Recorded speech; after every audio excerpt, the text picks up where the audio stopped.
In the early 1730s, the Great Awakening brought about questioning of British rule and the revival of religious beliefs. This questioning of British rule was not a problem until after the French and Indian War, where the British imposed the Sugar Act, which tightened the rule around smuggling and changed the court from colonist-led to British-led. A year later, the British imposed the Stamp Act.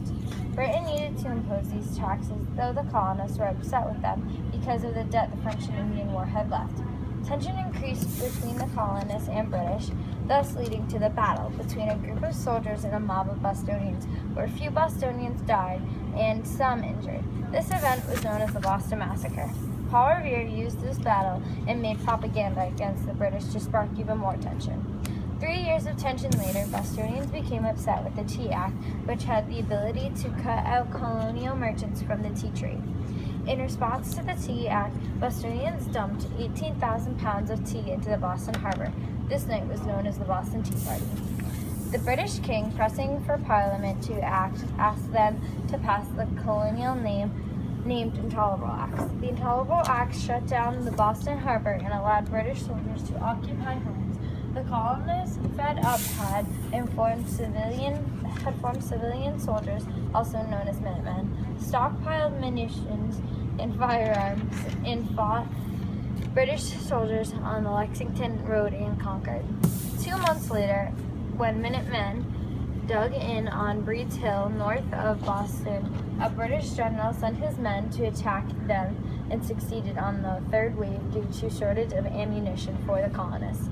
Because of these battles and because Congress wanted peace, they sent the Olive Branch Petition urging for peace with Great Britain and the colonists, to which the king declined. In response to the king declining the Olive Branch Petition, the Common Sense, written by Thomas Paine, went public, explaining that it was common sense to separate from Britain. Due to the failure of the Olive Branch Petition and the changing colonist opinion of the British, Congress allowed Thomas Jefferson to write the Declaration of Independence, stating that America was an independent country and declared equality for all white men.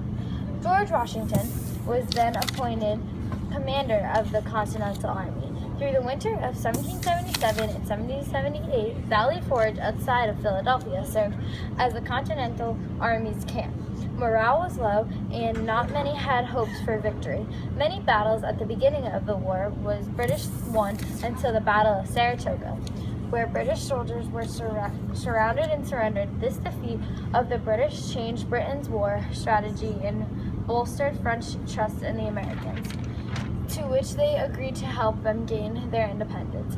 With the help of European military leaders, the Continental Army transformed into a worthy fighting force and started to gain more and more victories at the end of the war, including the Battle of Yorktown, where the British had surrendered. After that, peace talks began. The Treaty of Paris, which stated that America was an independent country and stated its boundaries, was signed throughout the entire war.